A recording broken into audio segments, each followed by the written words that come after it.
সুপ্রিয় দর্শক আসসালামু আলাইকুম। সাবিয়াস রেসিপিতে আপনাদের স্বাগত। আজকে আমি আপনাদের শীতের সবজি দিয়ে খুবই মজার একটি নাস্তা তৈরি করে দেখাবো। আর এটা তৈরি করে আপনারা অনেক দিন পর্যন্ত ফ্রিজে সংরক্ষণও করতে পারবেন। এই নাস্তাটির জন্য আমি কয়েক রকম সবজি নিয়েছি। আমি এখানে ফুলকপি, বাঁধাকপি, গাজর আর পেঁপে। সবজিগুলি আমি এইভাবে ছোট ছোট করে কেটে তারপর ধুয়ে নিয়েছি।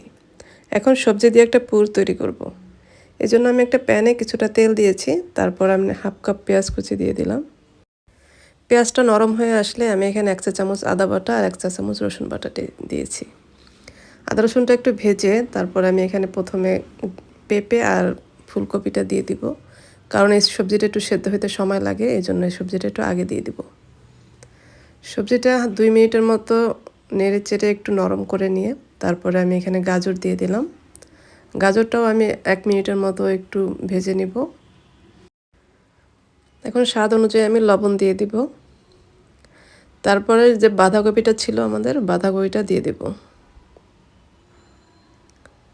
এখন এটা একটু নেড়ে দিব।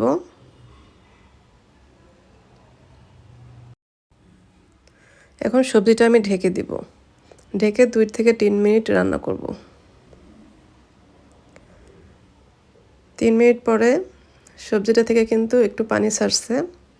এখন এখানে আমি মিস্টার নুডলস যে প্যাকেটটা আছে, ওই প্যাকেট থেকে অর্ধেকটা নুডলস দিব। প্রথমে আমি নুডলসের মশলাটা দিয়ে দিলাম। এখন নুডলসটা আমি এভাবে হাত দিয়ে একটু ভেঙে দিব।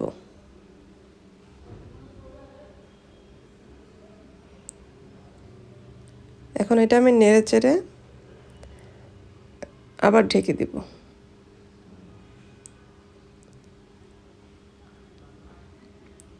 এখন এটা আমি ঢেকে আরও 5 মিনিটের মতো রান্না করব। এখন আমাদের নুডলসটাও সেদ্ধ হয়ে গেছে, সবজিটাও কিন্তু প্রায় সেদ্ধ হয়ে গেছে।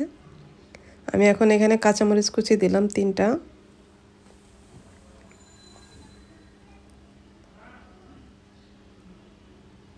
এখানে আমি 1 চা চামচ চিকেন পাউডার দিব। সয়া সস দিলাম 1 টেবিল চামচ। গোলমরিচের গুঁড়া দিলাম 1 চা চামচ। এখন নেড়ে চেড়ে সব মশলাগুলি মিশিয়ে নিব। এখানে আমি চিকেনের কিমা রান্না করা ছিল আমার ফ্রিজে। এটা পুরাই অপশনাল, এটা না দিলেও কিন্তু এই পুরটা খেতে খুবই ভালো লাগবে।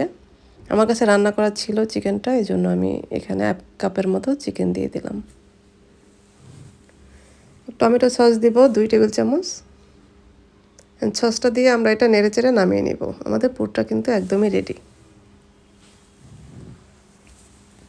এখন আমরা এটা নামিয়ে ঠান্ডা করে নিব। এদিকে আমি একটা বলে 2 কাপ ময়দা নিয়ে নিলাম আর 2 টেবিল চামচ কর্নফ্লাওয়ার দিব আর স্বাদ মতো লবণ দিয়ে দিব। এখন সব উপকরণ একটু মিশিয়ে নিব। তারপর এখানে আমি ডিম দিব 2টা।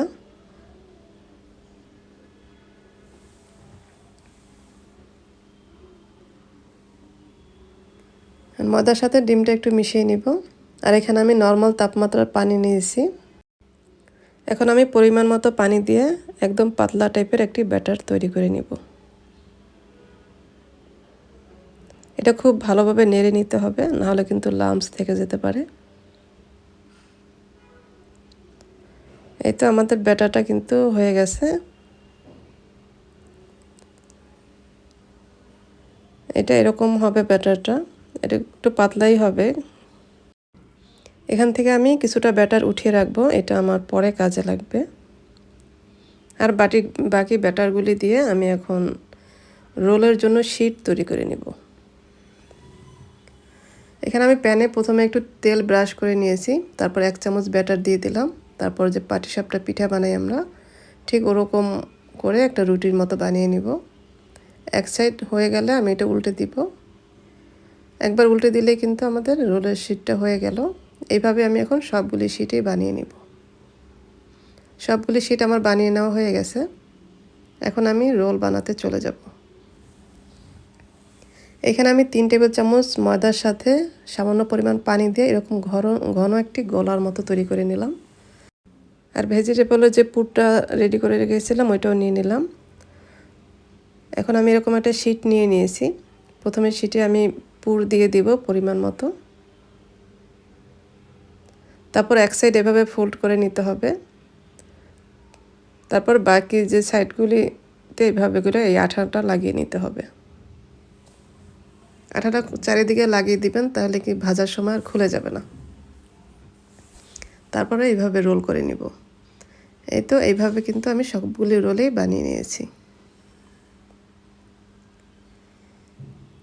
এখন আমি যে ব্যাটারটা তুলে রেখেছিলাম ওই ব্যাটারটা নিয়ে নিলাম। আর আমাদের এখানে ব্রেড গ্রাম লাগবে। প্রথমে আমি রোলগুলি ব্যাটারে একটু ডুবিয়ে নিব, তারপরে ব্রেড গ্রামে গড়িয়ে নিতে হবে। ব্রেড গ্রাম দিয়ে খুব ভালোভাবে কোট করে নিব এটা।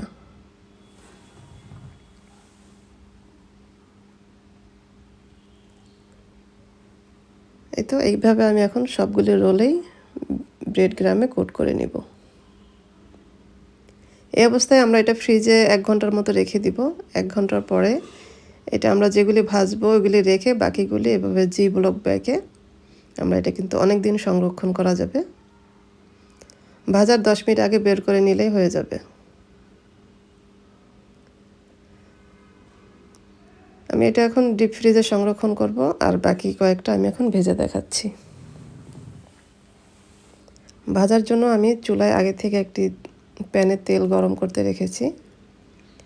তেলটা গরম হয়ে গেছে আমাদের। আমি এখন রোলগুলি দিয়ে দিব। এই রোলটা কিন্তু খেতে খুবই মজার হয়। ছোট বড় সবাই অনেক পছন্দ করবে। এটা আপনারা তৈরি করে রাখলে বাচ্চাদের টিফিনেও দিতে পারবেন। দেখা যায় এইসব রোল কিন্তু আমরা বাইরে বেশ অনেক দামি কিনে খেয়ে থাকি, কিন্তু এটা বাসায় তৈরি করলে কিন্তু খুবই কম খরচ পড়ে আর স্বাস্থ্যসম্মত খাবারও বাচ্চাদের খাওয়ানো যায়। এই তো রোলগুলি আমি এভাবে উল্টে পাল্টে ভেজে নিয়েছি।